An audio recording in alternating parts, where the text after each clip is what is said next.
Cari Tuhan jangan sekedar hanya untuk sembuh. Ada banyak orang tidak kenal Tuhan malah lebih sehat dari kita. Yang biasa minum sop itu minum dari 3 hari lalu sampai tadi pagi, istirahat sedikit minum ulang dia tidak tahu sakit.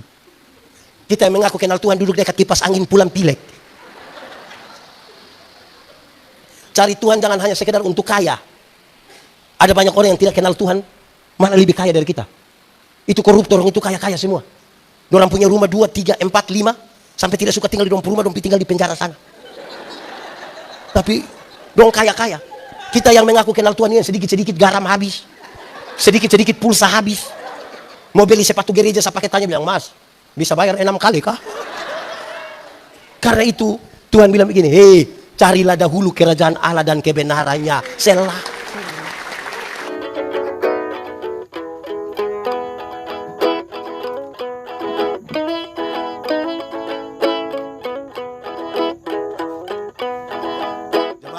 Tuhan Yesus kasih, saya mau kasih tahu kisah tentang orang Samaria yang murah hati dimulai dari sebuah pertanyaan yang luar biasa dari seorang ahli Taurat. "Guru, apa yang harus saya perbuat untuk beroleh hidup yang kekal?" Supaya perumpamaan itu dilihat sebagai salah satu jawaban untuk memberi jawab terhadap pertanyaan, apa yang harus saya perbuat untuk beroleh hidup yang kekal. Tuhan Yesus bilang begini, "Engkau kan ahli Taurat, apa yang kau baca di sana, apa yang tertulis di sana?" Dia bilang, "Kasihilah Tuhan Allah dan kasihi sesama." Jawabmu itu benar, perbuatlah itu maka engkau akan hidup. Wah, ini bukan hal gampang.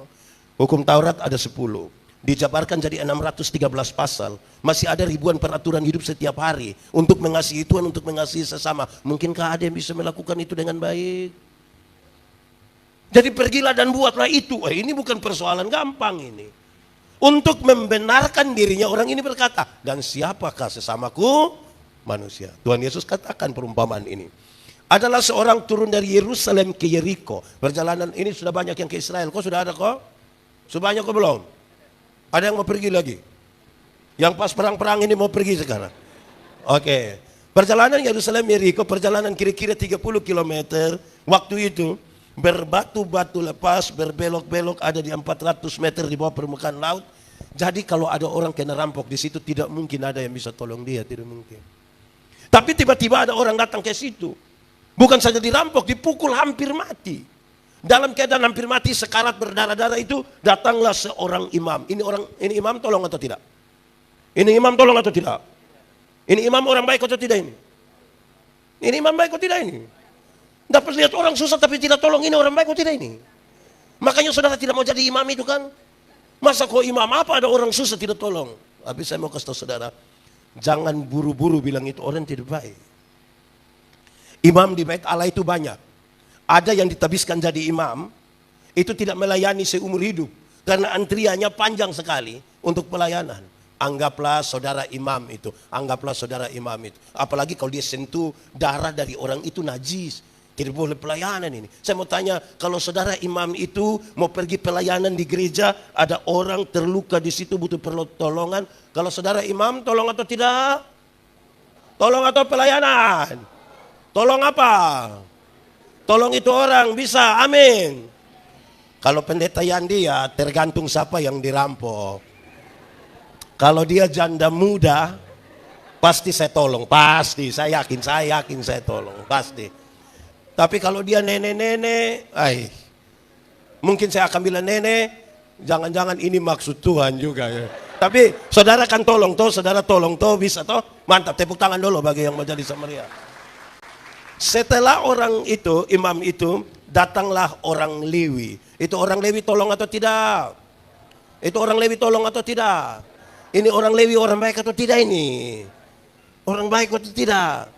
Siapakah orang Lewi? Orang Lewi adalah saudara dari para imam. Suku-suku Israel itu dibagi. Ada satu suku Lewi, tugasnya adalah mengurus bait Allah.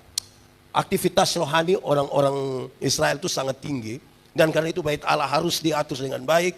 Sehingga suku ini dipisahkan. Kamu hanya cukup urus bait Allah supaya orang datang beribadah, orang datang melakukan aktivitas rohani, bisa menjalankannya dengan baik. Kalau saudara orang Lewi itu dalam perjalanan untuk urus bait Allah, ketemu orang yang harus ditolong karena terluka, saudara tolong atau tidak? Tolong atau tidak? Yakin? Baik. Orang di Jayapura ini orang baik-baik semua ini. Saya senang betul ini. Mantap lah, tepuk tangan untuk ini orang baik dong semua ini. Oke. Tapi kalau pendeta Yandi ya tergantung siapa yang dirampok lah. Tapi saudara, ketiga datanglah orang Samaria itu. Orang Samaria itu tolong atau tidak? Tolong atau tidak? Orang baik atau tidak itu? Makanya saudara mau jadi orang baik itu kan? Mantap. Tapi saya mau kasih tahu saudara, kata Samaria yang ditaruh pada orang ketiga itu dia pun titik persoalan. Kenapa? Karena orang Yahudi tidak bergaul dengan orang. Tuhan Yesus sementara berbicara terhadap seorang pemimpin agama Yahudi, yang sekarang Tuhan bilang, ini orang Samaria datang tolong. Ini Samaria ini tidak bergaul, orang Yahudi tidak bergaul dengan orang Samaria. Padahal dari segi garis keturunan mereka satu darah itu. Mereka sama-sama adalah keturunan Yakub. Amin kok tidak? Tapi kenapa mereka bertengkar, berkelahi? Jawabannya gampang saja. Karena soal politik. Karena soal apa? Setelah Salomo mati, dorang bertengkar. Siapa yang harus ganti Salomo? Anak kandung atau anak tiri? Ini berkelahi. Saya mau tanya, di Jayapura ada orang berkelahi soal politik? Dia juga ada di sini. Berarti dia turunan Samaria mungkin. Ini soal ini. Saudara-saudara, oleh karena perseteruan itu kakak adik ini bertengkar. Orang Samaria kalau pegang ini botol, orang Yahudi tidak pegang lagi. Karena apa? Nah, kalau orang Samaria duduk di ini kursi, orang Yahudi tidak mau duduk lagi. Karena apa? Nah, saya mau tanya, untuk tolong orang lain saudara sudah siap dibenci oleh orang? Kenapa suara turun? Kan saudara mau tolong orang ini, sudah siap.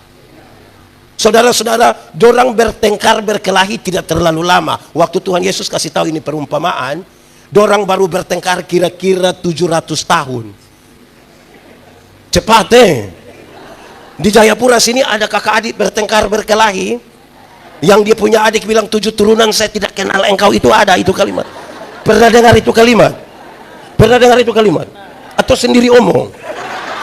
Berarti kemungkinan dia orang mana?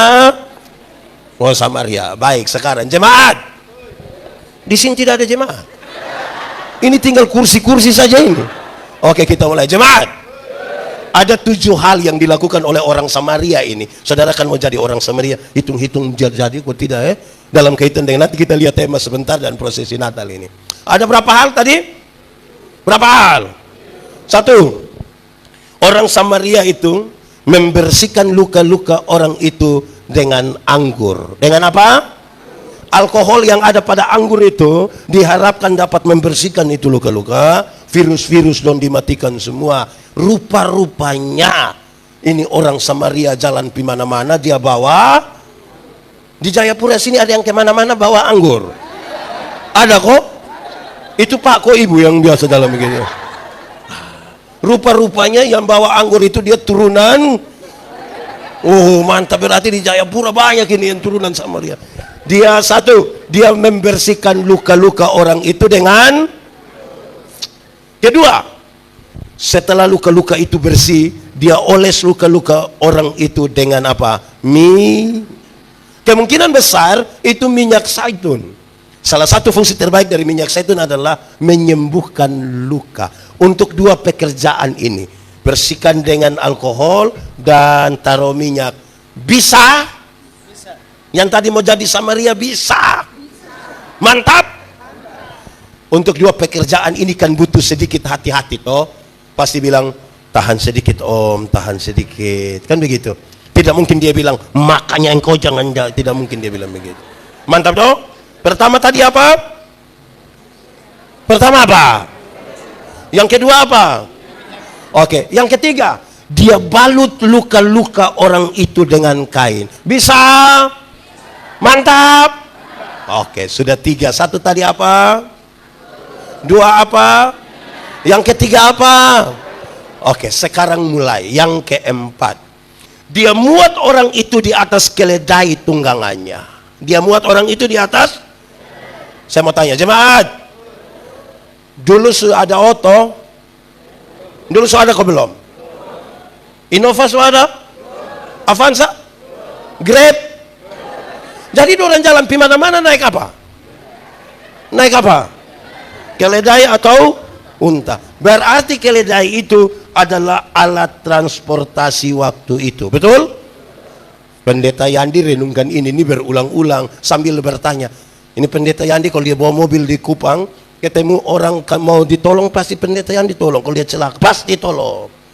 Tapi itu pertolongan itu menjadi masalah ketika orang yang ikut tolong itu lihat saya agak lama, terus dia begini, Pak Pendeta, bisa bawa pergi rumah sakit pakai Bapak foto?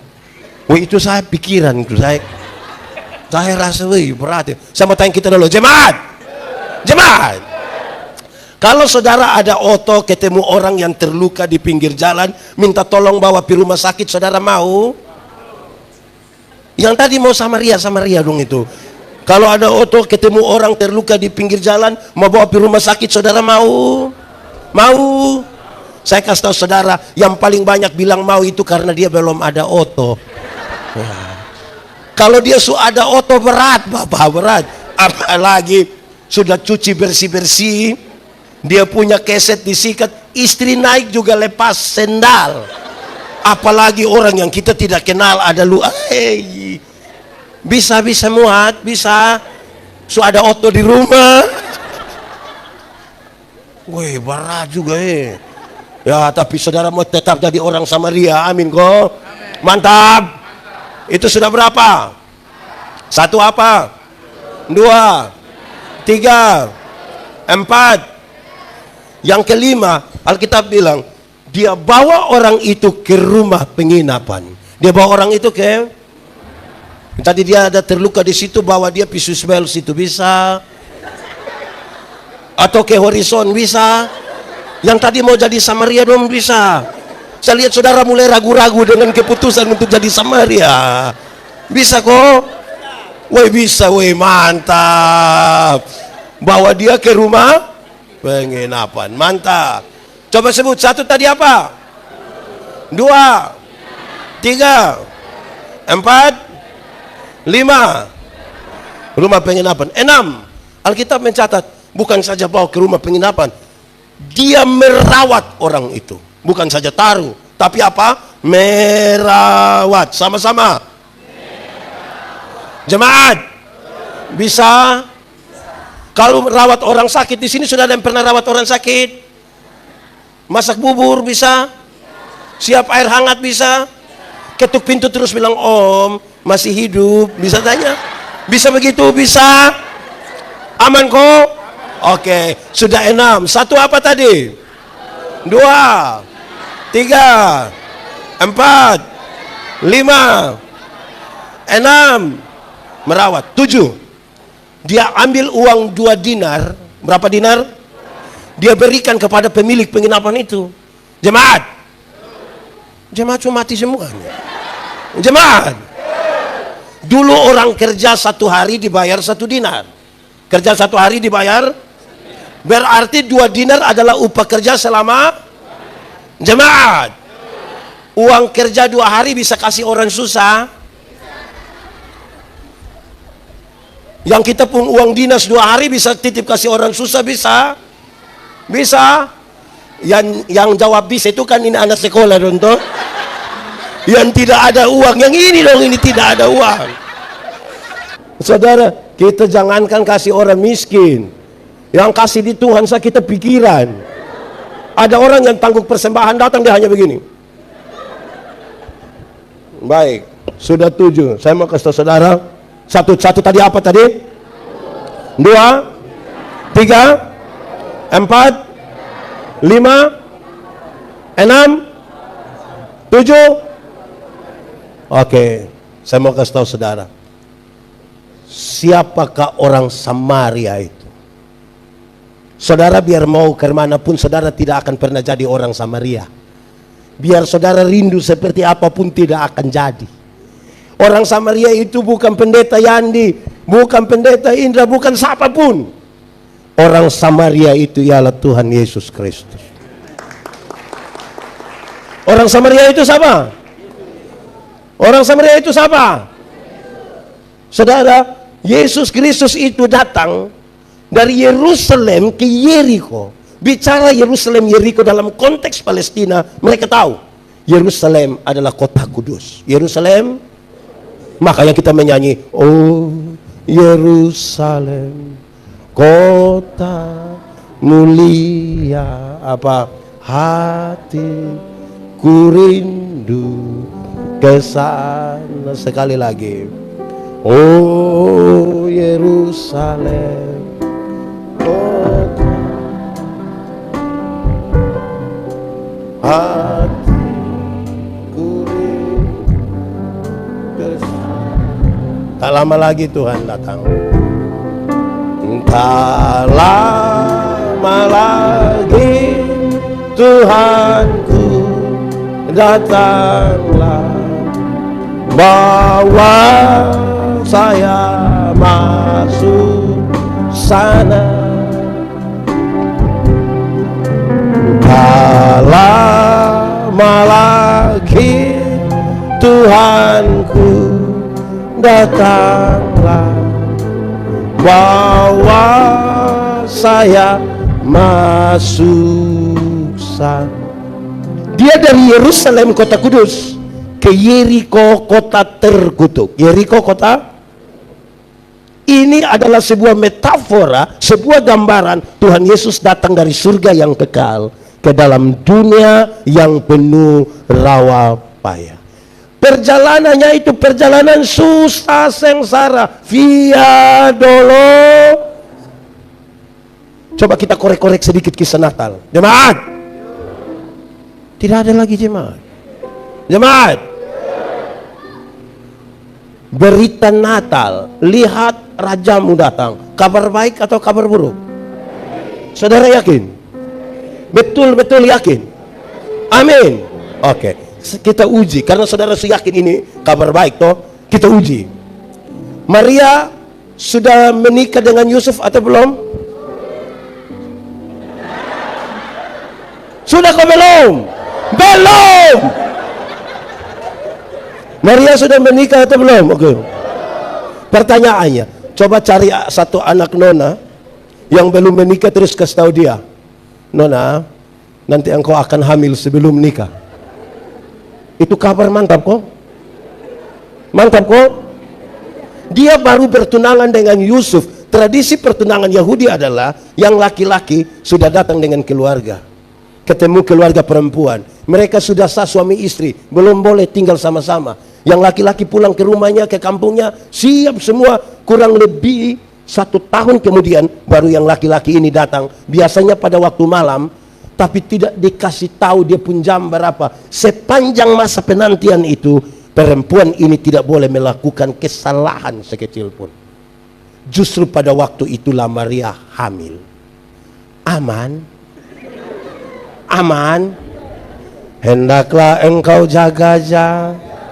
Tepuk tangan. Sedia lampu dengan, karena dengan sekejap kedengaranlah gegap mempelai laki-laki.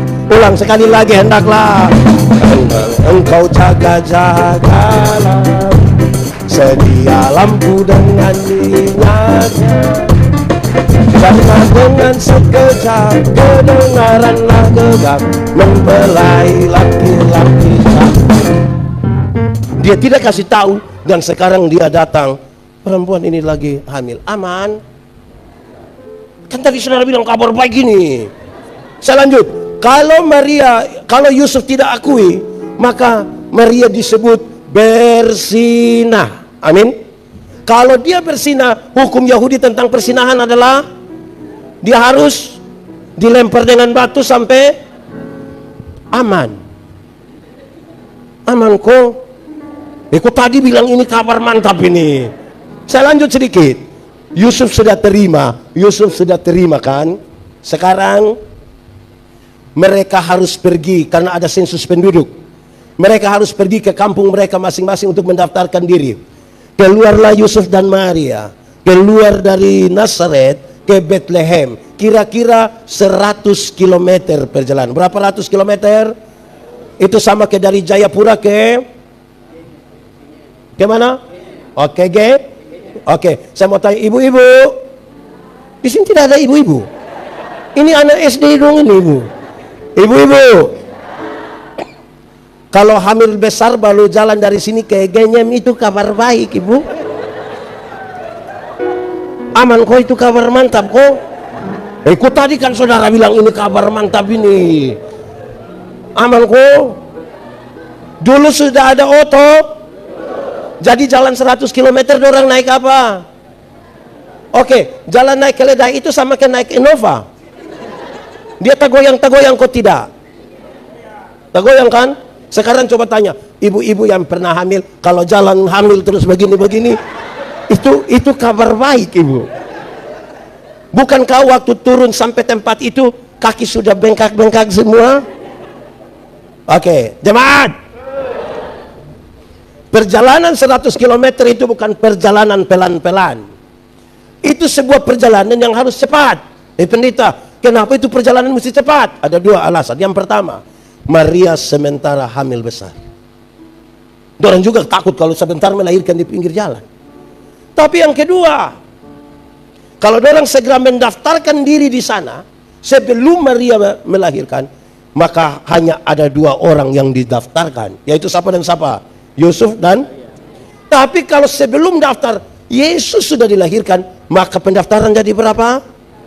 Apakah hanya 3 orang? Itu aman? Tidak. Kenapa? Tambah pajak. 2 orang pajak agak murah, 3 orang tambah murah. Tambah yang ini wajib pajak di Jayapura ini aman semua. Motor-motor dong ada bayar dia pun. Saya lihat banyak yang tidak ada plat nomor itu. Ini wajib pajak semua ini. Ini memang terlalu ini. Oke, baik, jemaat. Yusuf dia kerja apa ya? Dia kerja apa? Tukang kayu. Waktu dia pergi berbulan-bulan di sana, bahkan ada kira-kira 4 tahun menyingkir ke Mesir. Dia punya bengkel kayu, dia punya mobil air itu buka. Mobil air buka. Nah kalau tutup begitu ada pemasukan. Kabar baik. Itu kabar mantap. Kenapa suara hilang-hilang saudara ini? Saudara seperti mulai ragu jadi orang percaya ini. Jemaat. Kabar-kabar tadi itu yang jangankan itu, ini sudah dekat Natal. Saya mau tanya kita dulu, jemaat. Di Jayapura sini kalau ada Natal begitu orang siap kue di rumah, beli baju baru ada, oker-oker rumah kasih bersih itu ada. Nah misalnya kalau pulang suami ditanya oleh istri yang papa, dorang di sebelah sudah oker rumah kita kapan? Menurut bapak itu kabar mantap. Mantap kok. Anak-anak don datang kasih tahu bilang mama, untuk celana 1 tidak apa-apa tapi baju 3. Aman itu mama, gitu kita. Itu aman kok. Kan kita biasa merayakan Natal toh. Biasa pas perayaan Natal karena banyak bikin kue, gula terigu turun harga. Oh naik, sekira di Jayapura turun. Terus mama bilang, anak coba pitanya ini gula di sebelah, terus pi kasih tahu itu orang Cina bilang, kasih tahu mama bilang Natal jadi dia sudah naik 70.000. Kabar mantap. Jemaat, bagaimana kabar-kabar buruk itu, kabar-kabar yang bahaya itu, kemudian dia menjadi kabar baik yang saudara bilang tadi. Dia berubah ketika Maria bilang begini, aku ini hamba Tuhan, jadilah kepadaku menurut perkataan. Aku ini hamba Tuhan, jadilah kepadaku menurut. Nanti sebenarnya kita bicara, kenapa? Lihat rajamu datang, Kristus, Mesias, itu sebutan untuk raja. Saya mau tanya saudara, kalau Yesus juru selamat, saudara senang? Ya, karena dia mengampuni saudara. Tapi waktu dia raja, saudara senang? Ini pertanyaan berat. Kalau Yesus juru selamat, gampang semua orang kenal, senang. Kenapa? Diampuni, diampuni, diampuni. Tapi waktu raja datang, raja itu penguasa, memerintah. Jangan ini, jangan ini, jangan ini, jangan ini. Ikut. Banyak orang menyambut Yesus juru selamat tapi tidak mau menyambut dia sebagai raja, karena raja memerintah. Raja memerintah. Kalau juru selamat menebus apapun mau kan? Utang orang bayar, senang kok tidak? Di sini ada yang urusan dengan petugas koperasi. Di Jayapura kenal petugas koperasi? Harian atau mingguan? Dua-dua ada. Ada yang bayar, senang. Tapi sekarang dia menjadi raja, pemimpin yang dia bilang, hendaklah, hendaklah, hendaklah. Janganlah, janganlah, janganlah. Mau. Kita senang dia jadi juru selamat, tapi tidak senang dia jadi raja. Karena raja memerintah. Banyak yang gaya sekali. Pak Pendeta sekol sekiri-kiri betul. Di sini ada yang ngomong-ngomong begitu. Itu siapa punya suami? Coba angkat tangan yang model-model. Kalau dia sudah kiri-kiri betul itu, dia tidak peduli dengan Kristus Raja kan? Oke, aku ini hamba Tuhan. Saya tunduk ikut apa yang Raja mau. Baru kabar buruk itu berubah menjadi kabar baik. Hari itu dia mengambil keputusan. Mau kabar buruk jadi kabar baik itu ambil keputusan. Sama-sama, 1, 2, 3. Kasih tahu kawan di sebelah, 1, 2, 3. Jemaat. Satu hari manusia ambil keputusan antara 300 sampai 1500 kali keputusan. Berapa sampai berapa? Sampai? Itu semua berkonsekuensi ke masa depan.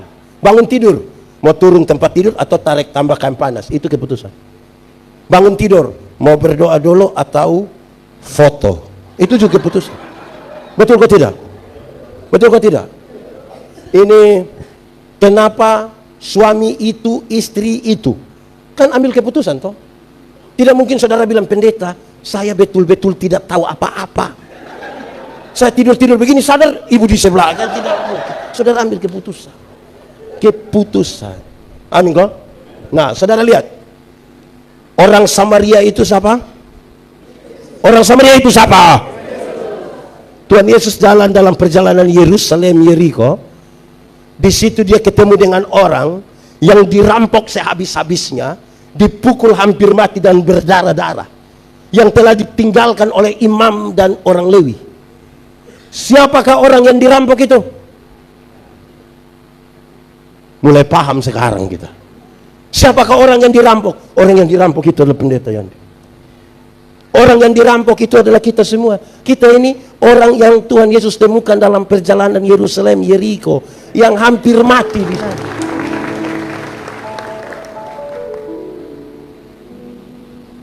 Kita dirampok oleh apa? Kita dirampok oleh apa? Dirampok oleh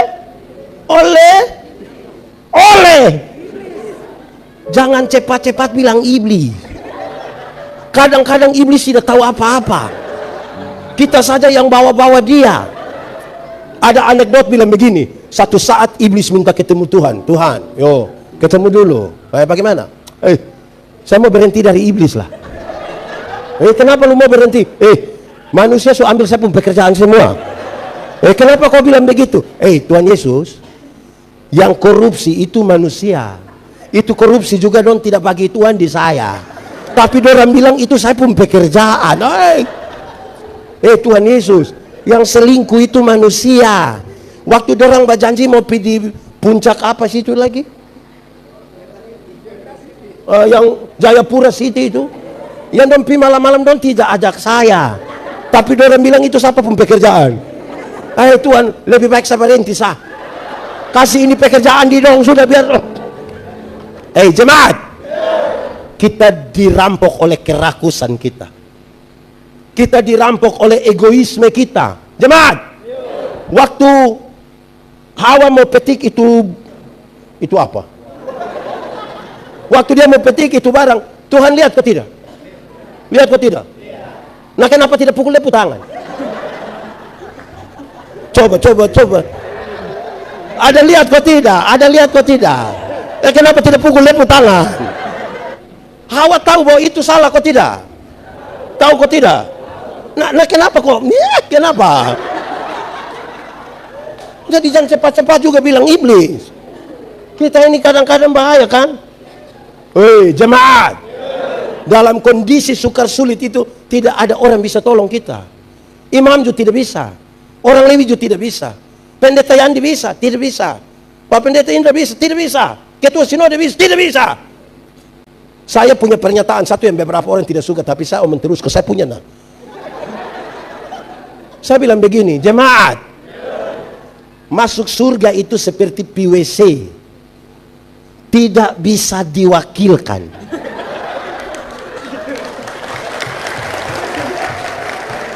Siapa yang dia mau ke WC terus kita tanya, kakak, di mana WC? Betul. Betul. Masing-masing pergi sendiri. Masing-masing pergi sendiri. Betul kok tidak? Betul kok tidak?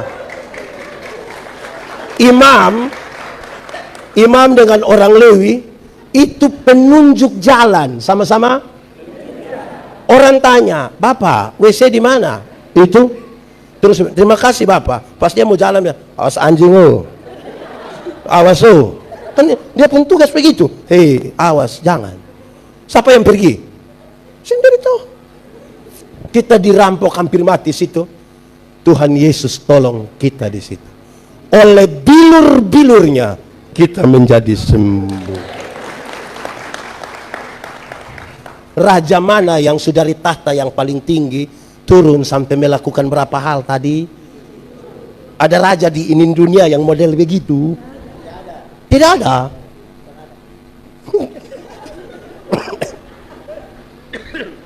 Jemaat, orang baik itu satu orang yang dia bisa tolong. Kalau 30 orang, jemaat, kita ini pun hari baik itu terjadi biasa di 3 hari. Pasca, Natal, dengan mau pemilu. Itu orang baik itu, tiba-tiba baik. Bangun pagi-pagi ada nenek satu lewat sini, nenek pi mana? Pi pasar. Buat apa? Jual kelapa. Nenek duduk.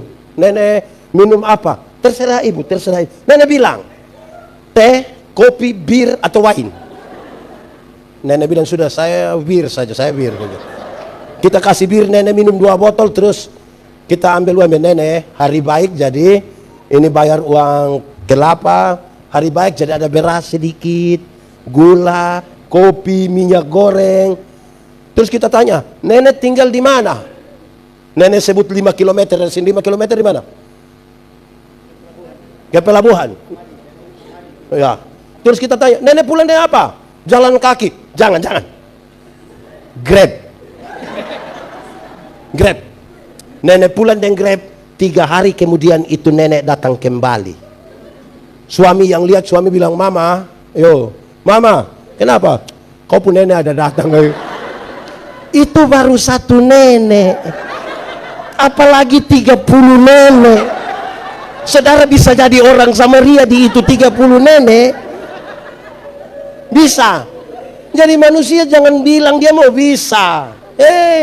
Hanya Tuhan Yesus yang ketemu 1 nenek, habis 1 nenek lagi. Itu nenek pun suami, itu nenek pun adik ipar pun sepupu pun. Betul kok tidak? Ini jangankan orang lain, kita pun saudara sendiri yang minggu lalu dia datang, habis 3 hari lah dia datang, kan kita suami istri sudah bertengkar.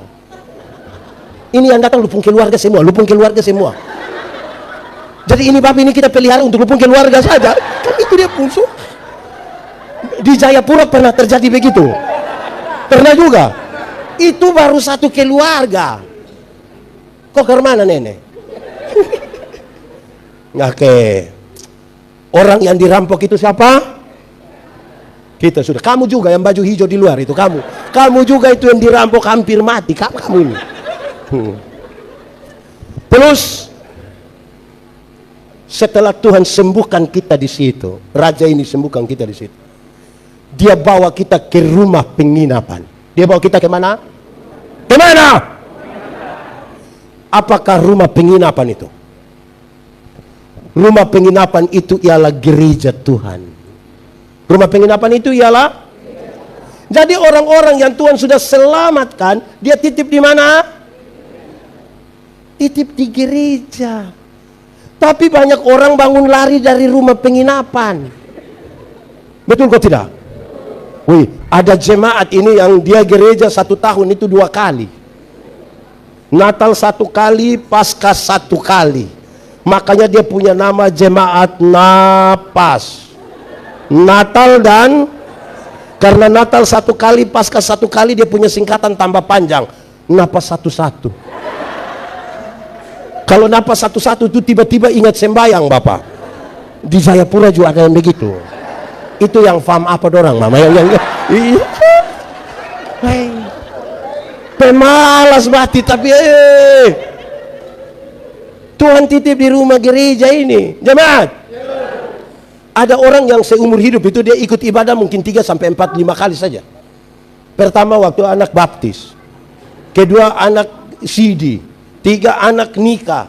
Keempat mungkin waktu pemakaman dia. Tidur, nah dia mau kemana lagi kita tidur. Jemaat. Ini ada suami-suami ini yang pemalas gereja. Banyak kok. Banyak. Itu siapa pun suami yang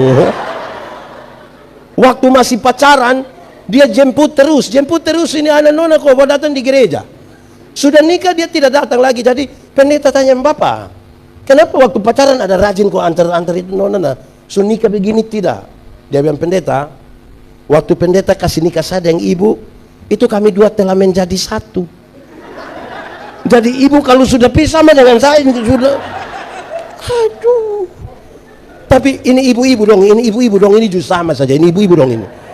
Ini ibu-ibu dong ini, style cantik-cantik pakai baju merah, baju hijau, baju begini. Datang di gereja jalan sendiri. Pendeta tanya bilang, ibu, kenapa sendiri? Mana suami? Terus dia, bapak tahu sendiri. Sudah tahu suami begini, kenapa kawin dengan dia? Kenapa?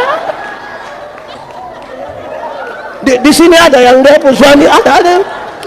So ini tanda apa? Ini yang ini tanda ini. Hei, kacau lah kita bu hidup ini. Hei, aneh-aneh ini. Betul kok tidak? Jemaat. Ada 2 kepala keluarga tinggal dekat hutan, jauh dari gereja. Yang satu punya anak perempuan, satu ada anak laki-laki. Yang punya anak laki-laki, yang punya anak perempuan datang kasih tahu laki-laki bilang, kakak, hari-hari Minggu begitu kakak jemput kakak Pak Adinona dulu, antar ke sekolah Minggu. Oi. Yang laki-laki jemput yang perempuan antar di sekolah minggu, sampai sekolah minggu yang perempuan masuk ikut sekolah minggu, yang laki-laki main kelereng di luar kau tunggu. Dorang pulang-pulang sama-sama. Beranjak dalam tradisi gereja kami itu kan ada katekisasi. Woi, remaja yang laki-laki jemput yang perempuan ikut katekisasi, tapi pergi sampai sana yang perempuan masuk kok belajar, yang laki-laki duduk isap-isap rokok di luar situ. Rupa-rupanya dorang 2 jodoh. Setelah menikah, yang perempuan terpilih jadi pekerja di gereja, majelis gereja, penatua kadiaken kah, hujan badai semua suami tetap antar. Tapi sampai sana ibu masuk kok pimpin ibadah begitu, dia pun suami duduk main kartu minum kopi sedikit di situ. Pulang-pulang sama-sama. Satu saat orang mati sama-sama. Pas jalan sampai pintu surga, Simon Petrus ada tunggu begini. Lihat ini ibu datang, Petrus bilang, "Shalom. Mari silahkan masuk ibu." Lihat dia pu istri masuk, dia pu suami juga cepat-cepat mau. Pas suami begini, Simon Petrus bilang, bapak, ya sabar dulu bapak sabar. Hei, kenapa? Bapak sabar sedikit, bapak sabar. Hei, yang masuk itu saya pu istri. Simon Petrus bilang, betul bapak, yang masuk itu bapak pu istri. Tapi dari itu hari itu kan bapak hanya antar-antar saja. Jadi yang ini hari bapak antar saja. Bapak pun tempat di api, yang api di sebelah. Ibu-ibu, tadi siapa yang dia datang suami hanya antar saja. Terus kasih tahu bilang, kalau sudah habis nah WA aku, saya jemput. Kalau ada yang begitu pulang kasih tahu dia bilang, ada salam dari Simon Petrus.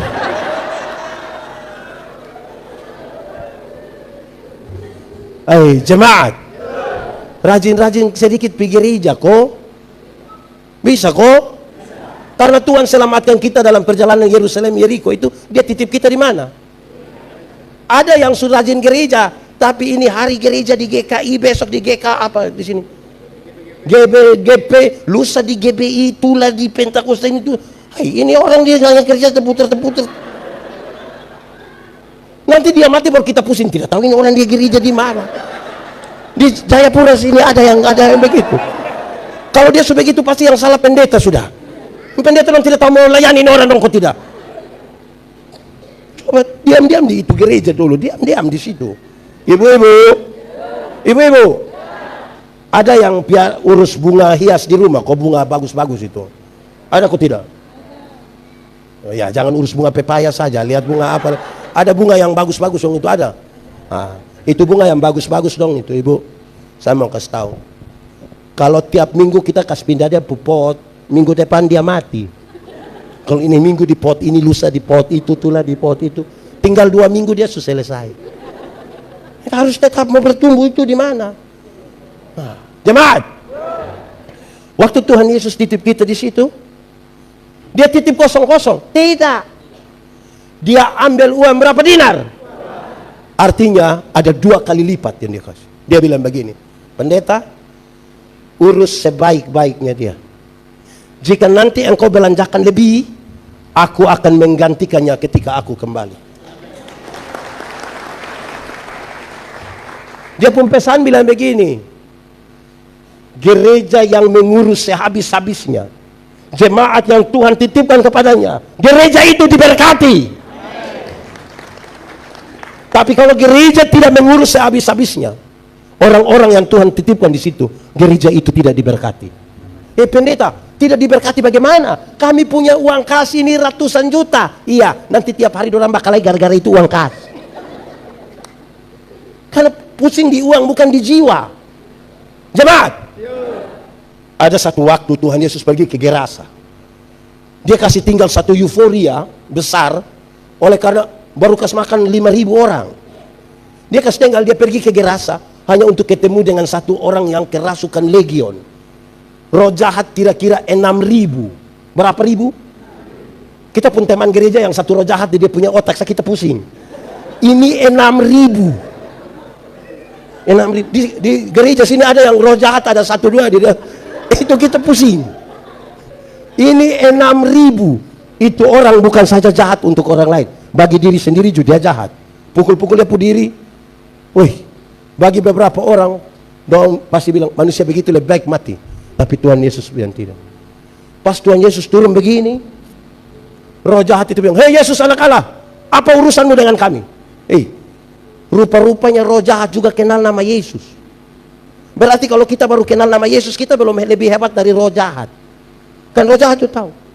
Alkitab Injil Markus mencatat, di daerah itu ada penjaga-penjaga babi, pelihara babi berapa ekor? Berapa ekor? Berapa ekor? 2.000. Roh jahat itu meminta, biarkan kami keluar ke babi-babi itu. Tuhan kasih tinggal, matilah babi-babi itu. Orang-orang itu kehilangan pekerjaan dan orang pilih lapor, orang di kampung datang uzur Tuhan Yesus kan. Injil Markus bilang begitu. Sekarang coba kali. Kalau babi 1 ekor 2 juta. Sudah taruh 10. Babi 1 ekor 10. Kalau 2.000 ekor, 2.000 kali 10 juta, 2.000 kali 10 juta, 20 miliar. 200. Harga satu orang gila waktu itu. Betul kok tidak? Betul kok tidak? Harga satu orang. Saya mau tanya, ada gereja yang kasih keluar uang untuk pekabaran Injil sampai 10 miliar? Kenapa lihat saya? Orang-orang yang Tuhan selembatkan ini titip di kita, ada pusing dengan orang. Harga satu orang gila. Pertanyaannya, siapa orang gila itu? Orang gila itu yang kemungkinan kita pun suami kok tidak, kita pun istri kok tidak, kita pun bapak mantu kok tidak. Yang tadi kita tanya bilang, suami di mana dia? Tahu sendiri bapak tem. Ini tanda apa coba? Ini. Itu. Peduli sedikit. Ini saya kasih masukan di beberapa panitia gereja. Bulan di mana kita mau berdiakonia, kan Natal, ini Paskah kan ada bagi-bagi sembako apa gitu, sini juga ada kan. Dorang picatat ini nenek-nenek tua dong nama semua. Terus pengumuman dari sini bilang begini, untuk para penerima diakonia, setelah ibadah ini mohon bersabar sebentar karena akan dilaksanakan pembagian sembako. Yang sehat-sehat semua pulang. Tinggal ini nenek sakit-sakit semua yang duduk di sini. Baru panitia panggil satu-satu. Nenek Manobe. Nenek Manobe maju kan dia ada sakitnya gitu. Terus orang ambil kantong plastik merah itu kan isi beras, isi apa lagi? Supermi, isi apa lagi? Gula, isi macam-macam. Nenek-nenek, kan nenek Manobe sakit dia setengah mati begini. Terus dia bilang, nenek sebentar kita foto dulu nenek. Saya mau tanya kita dulu, kalau misalnya antar ke rumah bisa kok tidak? Bisa kok tidak? Kalau misalnya untuk kepentingan dokumentasi fotonya di rumah bisa kok tidak? Nah, kenapa panggil sepuh nenek datang di sini? Kalau sepuh nenek ada apa-apa di sini gereja tolong. Bermurah hati sedikit kau pergi di itu nenek Manobe pun rumah toh. Di sini nenek Manobe rumah di mana juga? Kita kadang-kadang terlalu raja saja merendahkan diri turun sampai bawah. Hanya majelis sombong sekali. Di sini ada majelis sombong-sombong. Fam. Itu Fam Manobe juga. Aduh, aneh-aneh ini.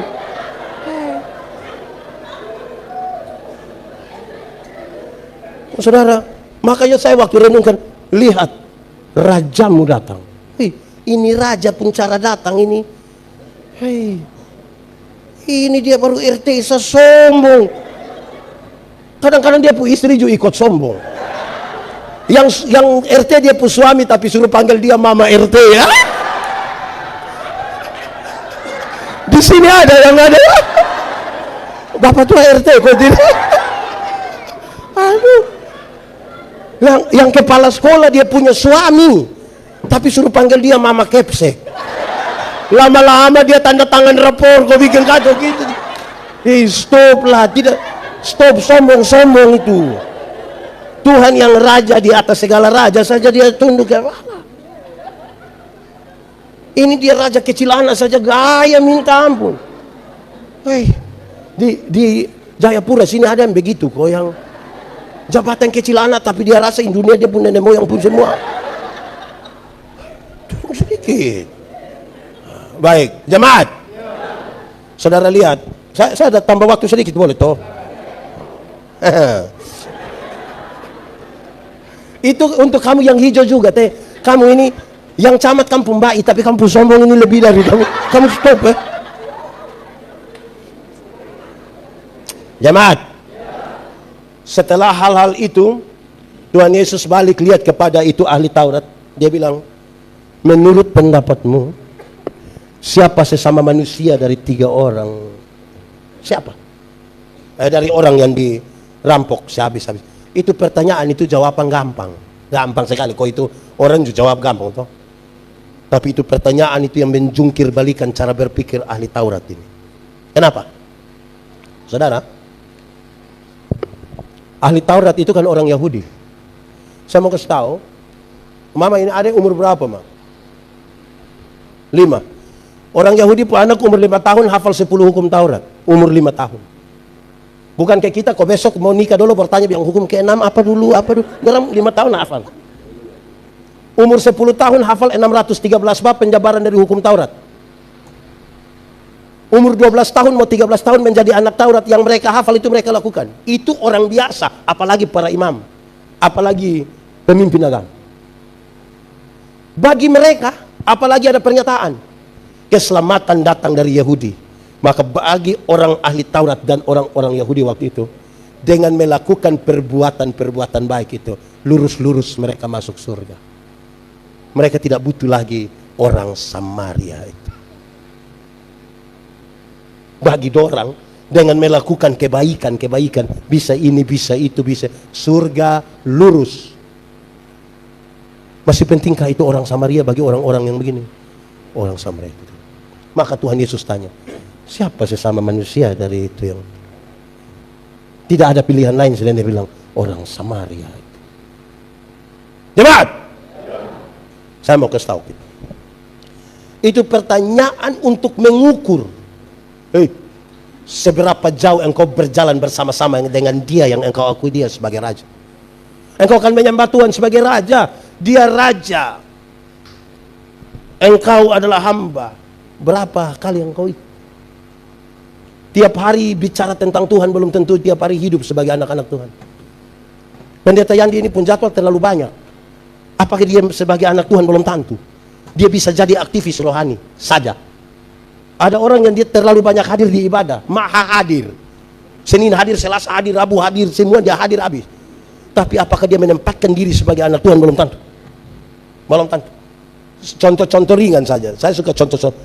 Dia itu tiap hari omong nama Tuhan, tiap hari sedikit-sedikit bilang darah Yesus berkuasa. Tuhan Yesus tolong. Yesus ajaib. Tapi pengakuan dia bukan pada Tuhan. Pengakuan dia pada iblis.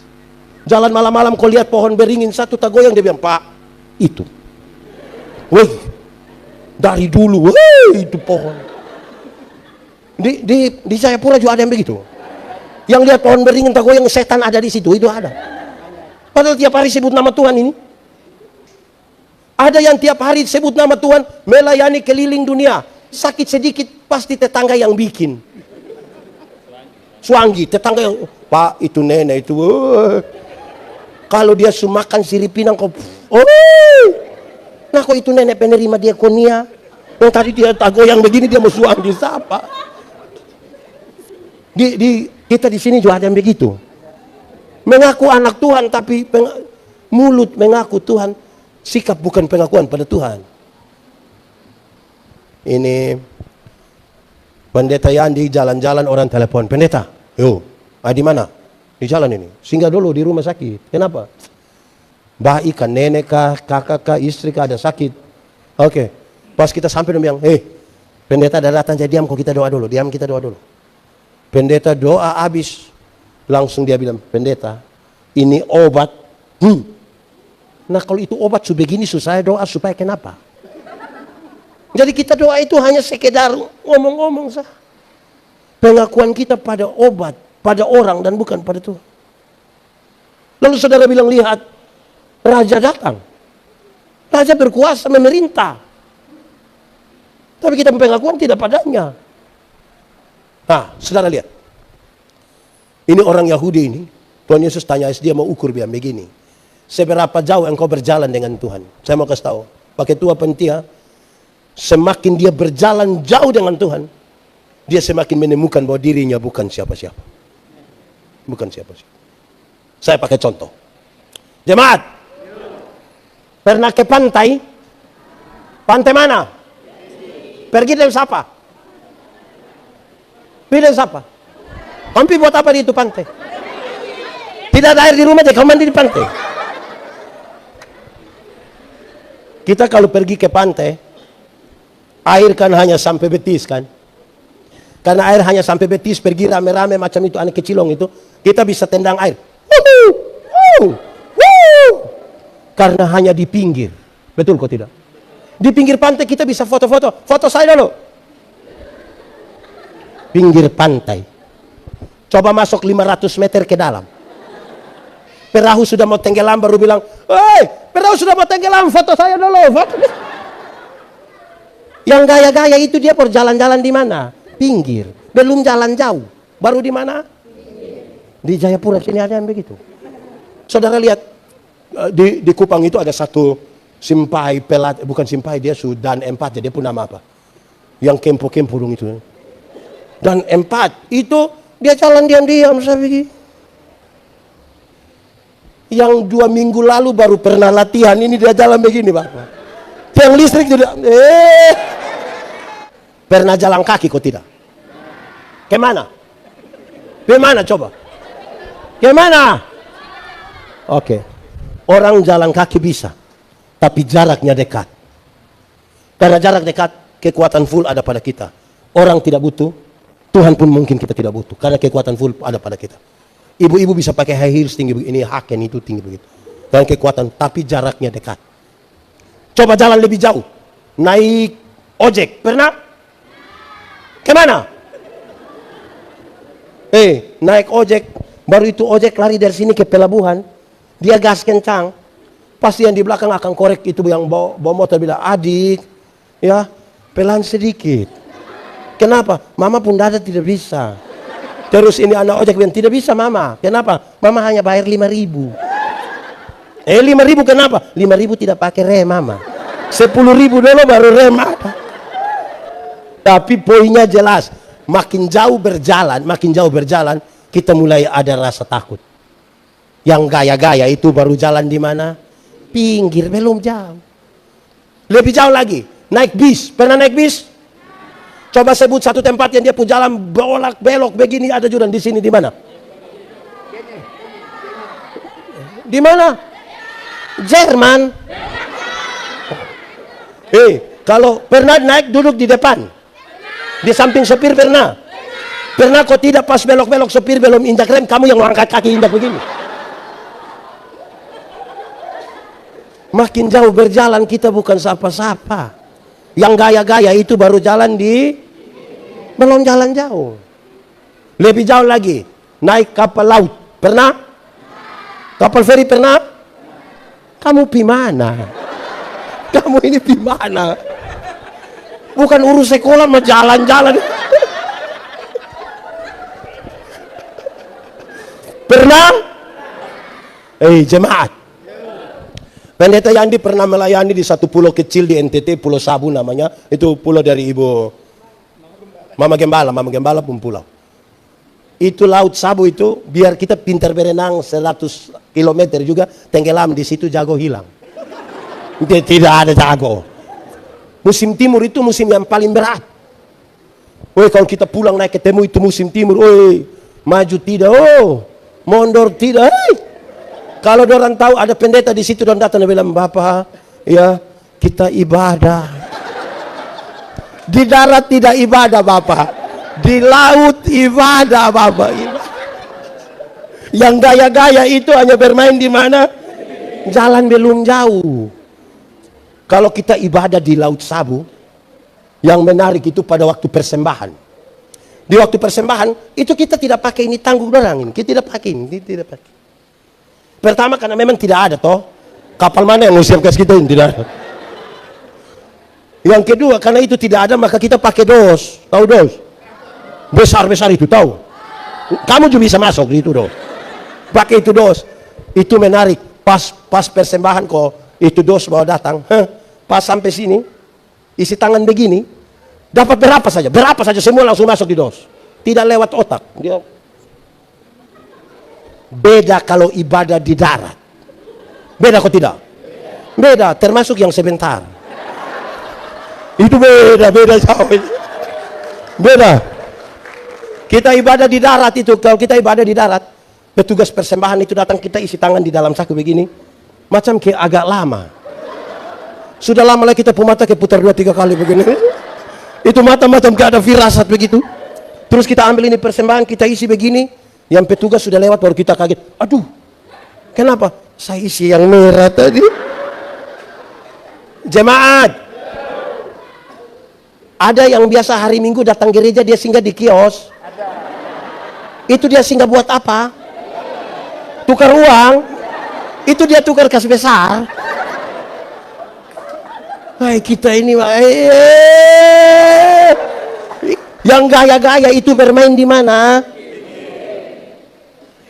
Ada satu orang tua, dia isi persembahan itu dia isi begini. Dia lipat putang.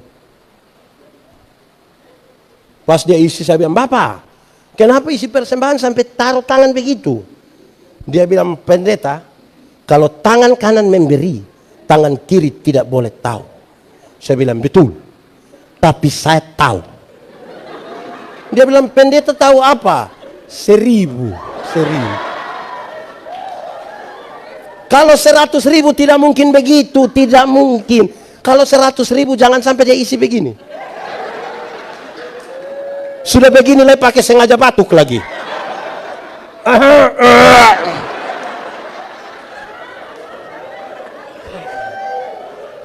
Di Jayapura sini ada begitu. Ada juga ada di sini. Itu faham apa dorang yang kacau lah. Yang gaya-gaya itu bermain di mana? Lebih jauh lagi. Naik pesawat. Pernah naik pesawat? Kemana? Di sekolah naik pesawat? Siapa yang ajar kamu? Kamu hati-hati. Jemaat. Naik pesawat yang ATR dong, itu yang kecil-kecil yang terbang di sebelah sini, itu dia terbangan 13.000 kaki. Yang Airbus dong, yang Boeing dong macam ke apa ya, macam ke Batiko, batik Papua, kok batik NTT, kok bukan ya. Batik. Itu dia terbang 36.000 kaki. Berapa? 36.000 kaki itu berarti kira-kira 12 km di atas udara. Berapa kilo? 12 kalau pakai bahasa Indonesia bilang? Ya 12! Kamu 12 km di atas udara. Hei, 12 km di atas udara itu pesawat belum jatuh kita sudah mati. Belum, dia baru mati sudah. Mati sudah. Di 12 km itu kan zona aman. Orang sudah bisa lepas dia pun sabuk pengaman itu. Sudah bisa jalan-jalan toh. Tidak rencana kencing juga sengaja di belakang ke orang tahu yang dia ada berangkat. Terus tiba-tiba lampu seatbelt itu menyala dan ada suara bilang begini, Berhubung karena kita terbang dalam situasi cuaca yang buruk. Karena itu kami minta kepada para penumpang supaya segera kembali ke tempat duduk dan seterusnya. Saya mau tanya, waktu ada pengumuman begitu ada yang berani protes? Ada? Ada kok? Silakan kembali ke tempat duduk. Mau kembali kau buat apa? Ada? Ada kok tidak? Ada kok tidak? Tidak ada. Itu jago hilang Bapak. Itu dia balik dengan itu mau kencing juga tunda. Itu dia duduk begini kok ada anak kecil satu ribut di sebelah dia hanya bilang Adit doa. Doa. Jemaat. Di 12.000 kilometer itu kecepatan pesawat kira-kira 900 km per jam. Berapa kilometer per jam? Itu cepat kopelan. Cepat sekali atau 2 kali? Di ketinggian itu kecepatan itu 900 km per jam. Kalau kecepatannya 900 km per jam, itu Rossi juga kalah. Kalau Rossi saja kalah, apalagi anak ojek yang tadi. Itu lebih kalah, dia tidak akan tanya 5.000. Makanya, dalam kecepatan pesawat seperti itu dia tabrak awan kan, pesawat guncang kan. Kalau dia tabrak pas guncang begitu, semua langsung, Yesus. Kalau di darat kaget maki. Saya belum pernah dengar orang maki di atas pesawat, belum pernah. Di sini ada yang tukang maki, ada yang biasa maki. Ibu-ibu kok kumpul uang beli kasih dia tiket suruh berangkat. Pas hujan-hujan, itu saya yakin pulang langsung ada menara doa di rumah. Hei, jemaat. Yang jago-jago itu hanya bermain di mana? Jalan belum jauh. Betul kok tidak? Betul apa? Dia yang tukang bamaki itu stop. Berhenti. Bamaki ialah mengeluarkan barang-barang yang tidak perlu dikeluarkan. Itu barang don diam-diam di situ kita ngomong dia supaya kenapa? Kalau ada anak kecil maki tanpa kita setuju kita masih bisa mengerti. Karena itu anak tidak mengerti kan? Anak kecil ini kalau dia mandi habis, biar dia pun bapak dan dia pun mama pun tamu ada juga, dia bisa keluar tidak pakai apa, dia bisa keluar kok belum. Betul kok tidak? Karena dia tidak mengerti, betul kok tidak? Tapi coba dia pun bapak coba. Coba bapak tua mandi habis, ibu-ibu ada latihan paduan suara di situ baru bapak tua keluar bilang, Hai Besti, Hai, jadi stop sudah. Ini kadang-kadang kita bapak-bapak ini gaya sekali. Kita bapak-bapak ini sedikit-sedikit bilang, saya kalau sudah saya kalau sudah B. Jemaat. Yang AB itu anak TK.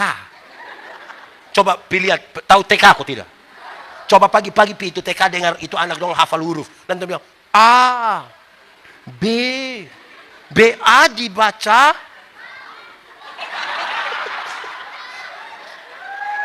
Jadi sebentar kalau pulang, terus bapak di rumah bilang, saya kalau su AA, saya kalau su BB, tanya bapak tua, bapak TK di. Jangan, tidak boleh itu sesat, itu tidak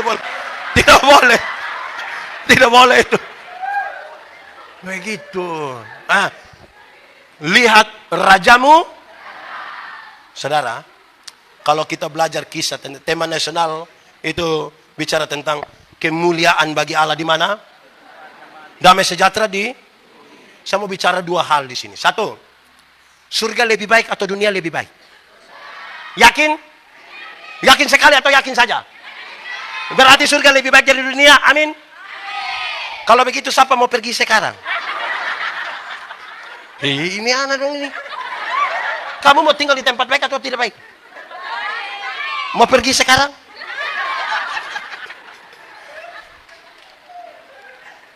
Ibu-ibu dong kadang-kadang kita tanya, ibu, kenapa tidak mati sekarang? Aduh Pak Pendeta, anak dorang masih kecil. Belum lagi dia pun bapak model begitu lagi.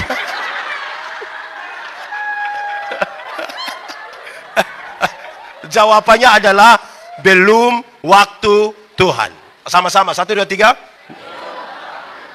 Jemaat. Karena belum waktu Tuhan saya pergi ke surga yang lebih baik dari dunia. Tapi tanda-tanda kerajaan surga harus terjadi di tempat di mana saya ada. Tanda-tanda kerajaan surga harus terjadi dalam rumah saya. Di tempat saya kerja. Di tempat di mana saya bergereja. Tanda-tanda itu harus ada. Kerajaan itu bicara tentang pemerintahan raja. Pemerintahan raja itu penuh dengan keberpihakan, keadilan, kasih. Kalau ini hal tidak ada di rumah, di tempat kita bekerja, tanda-tanda kerajaan itu tidak ada. Pernah bertengkar suami istri? Pernah aku tidak? Tiap hari? Jemaat. Suami istri itu kalau bertengkar, jangankan Tuhan. Baru pendeta yang datang saja tiba-tiba dorang damai. Dorang dua ada baku pukul, baku maki di situ, tiba-tiba pendeta bilang, "Shalom." Tiba-tiba dorang dua baik, "Shalom Bapak, shalom Bapak. Mama mari dulu, Papa ada datang." "Aduh, shalom." Shalom. Itu baru pendeta. Apalagi? Apalagi? Apalagi? Jemaat. Kalau Tuhan ada dekat-dekat dengan kita, memerintah atas kita, setiap kali suami terlalu marah mau tampar dia pu istri, dia bilang, "Untung baik Tuhan ada. Kalau tidak mama mati." Untung baik ada. Di sini ada suami biasa pukul istri? Atau saya balik pertanyaannya. Ibu-ibu yang biasa kena pukul dari suami, coba angkat tangan. Jangan! Jangan! Angkat tangan pulang kena pukul ulang, sahabat-sahabat tanggung jawab. Pemerintahan raja. Aku anak raja.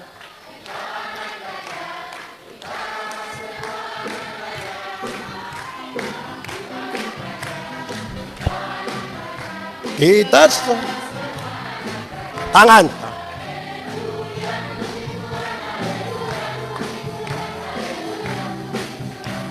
Haleluya.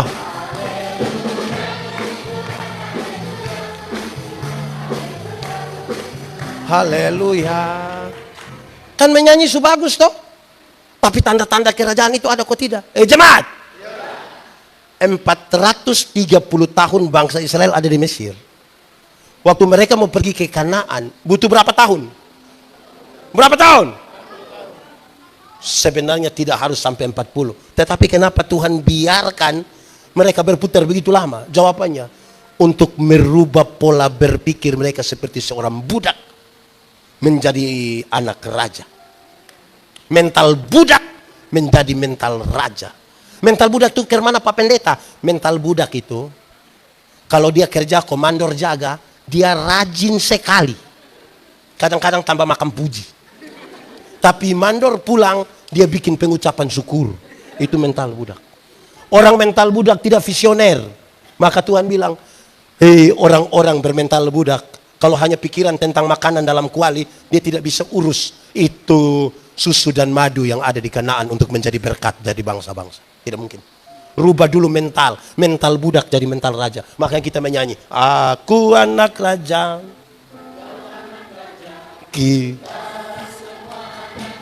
Lebih kuat.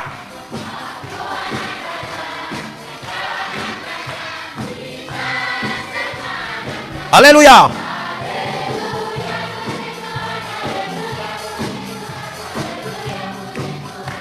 Lebih kuat. Haleluya.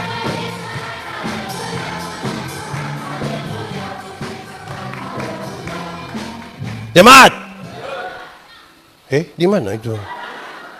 Anak raja, saya mau kasih tahu saudara, bukan saja soal mental, mendapatkan hak kesulungan dari raja, kita beroleh 3 hak. Berapa hak? 1, hak untuk masuk tanah terjanji. Sama-sama 1, 2, 3. Hak masuk surga itu dia namanya. Yang kedua, hak untuk beribadah kepada Tuhan. Apa? Jadi beribadah itu hak, bukan kewajiban. Banyak orang masih melihat ibadah sebagai kewajiban, bukan hak. Ketiga, hak kesulungan berkaitan dengan hak untuk menjadi berkat bagi bangsa-bangsa. Hak untuk apa? Bagaimana kamu bisa jadi berkat bagi bangsa-bangsa kalau kamu bermental budak? Orang bermental budak itu tidak selesai dengan dirinya. Kita ada 4 orang beli nasi 4, dia mau dia dapat 2, kita 3 bagi yang 2. Mental budak, tidak bisa adil. Dia mau dia makan semua. Di Jayapura ada yang begitu. Siapa? Jadi harus dirubah. Hak untuk menjadi berkat. Amin kok? Oke, mari kita lihat yang kedua. Tema itu berkaitan dengan kisah untuk para gembala. Siapa? Siapa? Kamu ngomong kepanjang sekali. Gembala-gembala di Palestina. Engkau gembala. Gembala-gembala di Palestina bekerja untuk menjaga kawanan kambing domba. Mereka ada di padang. Mereka seringkali bertengkar antar kelompok-kelompok gembala karena masalah lahan. Akhirnya mereka jadi orang yang distigma oleh masyarakat sebagai orang yang tidak baik. Mereka seringkali juga disebutkan sebagai orang-orang yang tidak bisa dipercaya. Tidak bisa? Tidak bisa? Tidak bisa? Tiba-tiba berita itu datang atas mereka. Hari ini telah lahir bagimu juru selamat, yaitu orang yang dapat berita pertama, orang yang tidak biasa dipercaya ini tiba-tiba dapat berita itu. Sekarang bagaimana mereka bisa dipercaya? Mendefinisikan diri sebagai orang yang bisa dipercaya itu anak raja. Saya mau kasih saudara, jemaat. Katakanlah ada di sini ada yang ASN kok. Ada kok. Ini ASN ini tukang terlambat. Biasa masuk kantor jam berapa? 7:30, dia pergi 11:30. Setelah dia dengar khotbah ini, dia bilang betul. Kita mengaku pengikut Yesus ini mesti harus berubah. Mulai Senin itu dia masuk 7:30. Menurut saudara teman-teman di kantor langsung percaya? Bisa langsung percaya? Bukankah teman-teman akan bilang, aham. Jemaat, orang tolong kita kok kita bilang terima kasih, itu baik atau tidak? Baik sekali atau baik saja? Kalau begitu saya mau tanya, siapa pun bapak yang pagi-pagi mama bikin habis makan, dia pun bapak bilang, mama terima kasih. Ada? Ada. Ada? Siapa pun bapak? Ini bapak-bapak dong ini, tahu bilang terima kasih baik. Tapi mama bikin makan dan tidak terima kasih. Nanti istirahat kantor kau makan di warung satu, subayar lagi, terima kasih lagi. Kadang-kadang janji itu mbak, bilang mbak, yuk besok baru saya datang lagi. Bapak-bapak, bapak-bapak, coba sebentar pulang dari sini, mama coba pas siap makan begitu, coba bapak bilang, mama terima kasih. Mama langsung percaya. Kalau pulang kau bapak terima kasih, mama langsung amin. Ibu-ibu langsung bisa percaya. Bapak tuh kalau tiba-tiba terima kasih, itu pasti mam tua pikiran. Pasti ibu-ibu pikir dua, pasti pertama ibu-ibu pikir begini, tidak tahu roh apa naik di sabung suami. Atau yang kedua, jangan-jangan ibu-ibu pikir bilang begini, jangan sampai ini hari terakhir. Mendefinisikan diri sebagai orang yang bisa dipercaya itu repot. Amin kok. Jadi anak raja itu anak yang bisa didefinisikan sebagai orang yang bisa dipercaya. Amin kok. Jemaat. Percaya Tuhan? Yakin? Saudara percaya Tuhan? Apakah Tuhan percaya kamu? Percaya Tuhan, yes. Tuhan percaya kita. Hatiku percaya.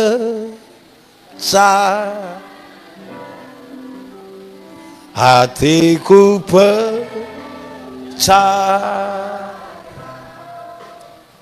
Hatiku percaya. Selalu ku percaya.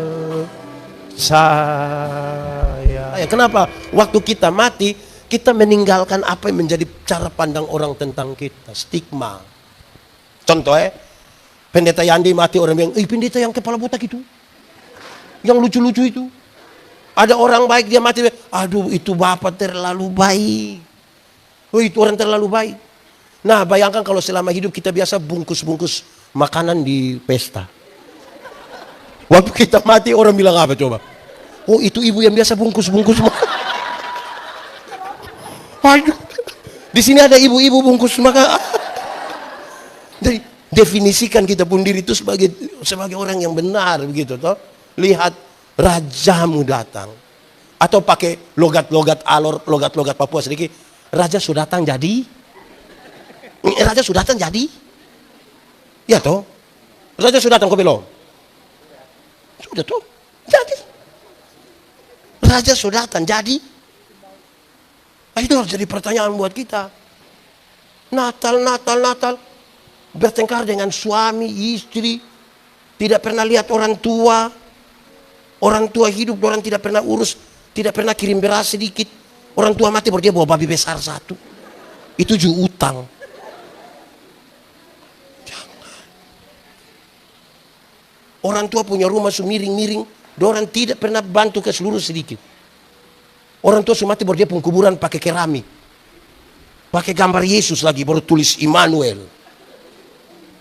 Jemaat. Orang tua masih hidup itu beli kasih dia jas kok dia pakai. Bukan dia hidup dia pakai yuken. Mati kita beli jas. Beli kasih dia sepatu kok dia pakai. Orang tua masih hidup ini dia jalan kaki tidak pakai sendal. Dia pujari dong sampai terbuka begini. Pas mati dong beli sepatu. Nah sepatu mana mau masuk di jari yang biasa di.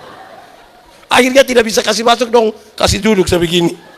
Yang sepatu begini dong tidak kasih pakai. Begini dia mau naik begini ke. Jemaat. Sekarang saudara lihat. Kisah tentang orang Samaria itu. Menolong kita lihat bahwa oleh karena kasih dan kemurahannya yang besar. Dia yang raja di atas segala raja. Mau turun bagi kita. Saudara tahu kenapa kandang domba menjadi pusat? Karena manusia kalau disebut sebagai budak. Dia bukan manusia. Dia harganya sama dengan binatang. Ketika Yesus bilang, aku tidak lagi menyebut kamu hamba, binatang, budak. Aku menyebut kamu sahabat. Dia menarik kita dari tempat yang paling hina itu, sejajar duduk di atas sesuatu. Raja yang menarik kita kembali.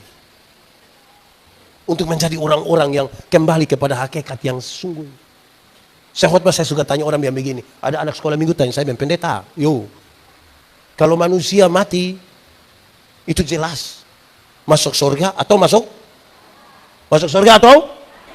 Tapi kalau ayam mati dia masuk di mana? Ayam mati masuk di mana? Masuk di mana? Di mana? Kalau dia mati di hutan juga tetap. Jemaat. Tuhan Allah cipta manusia itu beda dengan binatang. Ayam diberikan satu kehidupan saja. Berapa kehidupan? Tapi manusia diberikan 3 kehidupan sekaligus. 1. Manusia diberi tubuh yang hidup. Diberi apa? Tubuh yang hidup ini.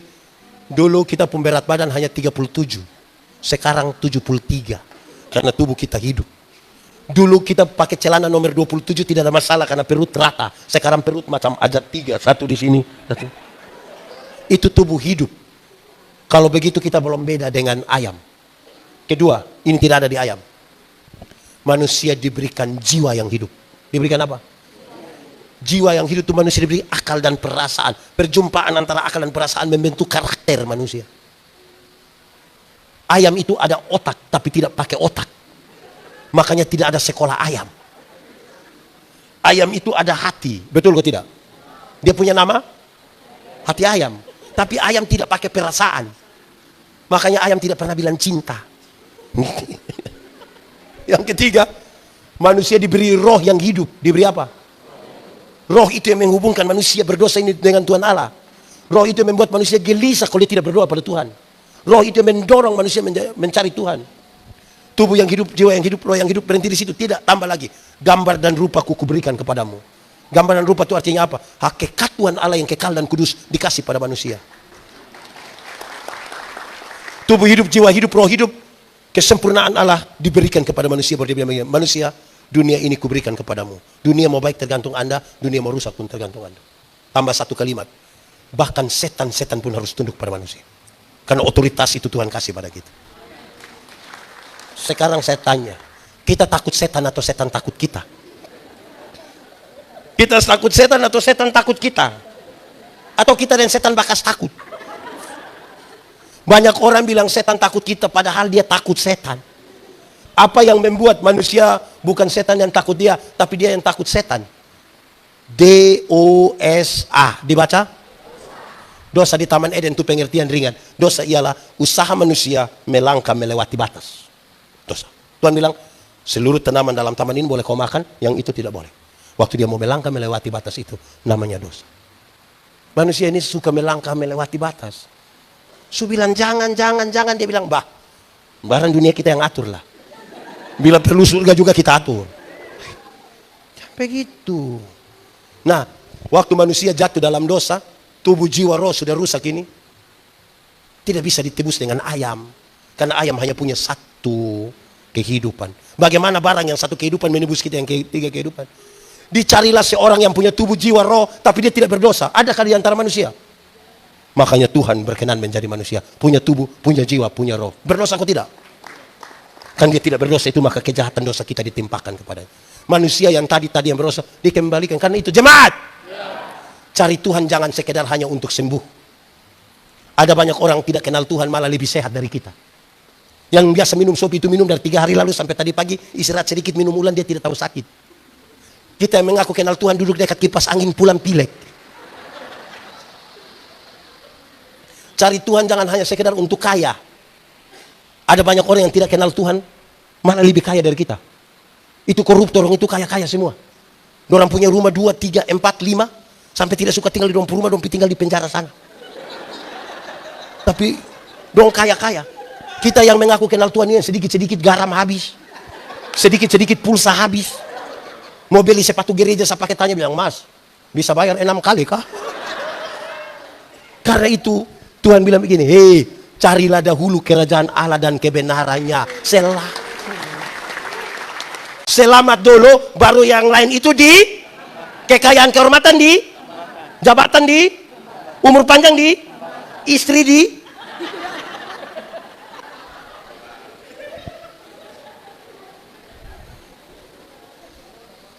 Jadi begitu, cari Tuhan untuk itu. Kan untuk itulah dia datang. Saya mau tutup khotbah ini. Jemaat, kenapa buah kelapa jatuh ke bawah bukan ke atas?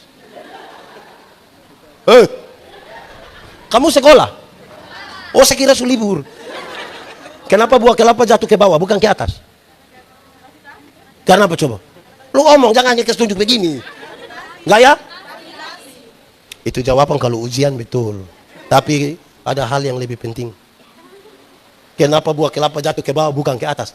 Karena yang makan ada duduk di bawah. Tuhan cipta itu buah kelapa dong mendahului manusia. Manusia itu diciptakan terakhir supaya tinggal menikmati semuanya toh. Tapi bayangkan kalau seandainya Tuhan lupa menciptakan gaya gravitasi sampai semua kelapa jatuh ke atas. Kamu mati semua. Jadi Natal adalah sebuah peristiwa Tuhan mengingat umatnya. Sama-sama 1, 2, 3. Tuhan mengingat.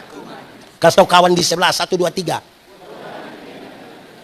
Pendeta, tidak ada tulis tanggal 25 Desember di Alkitab. Kenapa kamu rayakan? Saya mau kasih tahu saudara demi nama Tuhan. Tidak perlu tulis tanggal itu. 25 Desember berdasarkan seluruh catatan hanya untuk mau mengatakan supaya semua orang yang mengaku percaya kepada Tuhan Yesus ada satu hari satu dunia ini merayakan bersama-sama. Kesepakatan bersama. Tapi kelahiran dia masing-masing kasih jawab sendiri. Pendeta Yandi, kapan Yesus lahir di hatimu? Kapan Yesus lahir? Kapan Yesus lahir? Kapan Yesus lahir? Kapan Yesus lahir? Untuk apa kita datang di sini menangis 25 Desember atau 26 Desember kita gila kembali? Yesus tinggal di sini. Betul kok tidak? Pendeta Yandi, bukankah tradisi kuno yang dipakai Natal itu adalah kemenangan Dewa Matahari? Hei, saya mau kasih saudara. Kemenangan Dewa Matahari itu bukan yang sesungguhnya. Dalam teologi kontekstual kita mengatakan begini. Mereka percaya pada Dewa Matahari. Tapi kita mau bilang begini.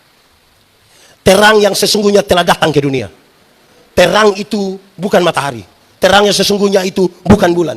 Terang yang sesungguhnya adalah pencipta matahari.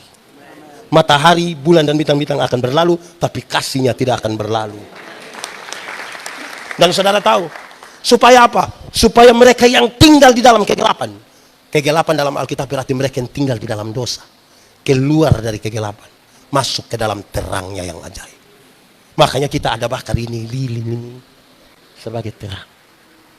Amin kok. Amin. Tuhan memberkati kita. Mari kita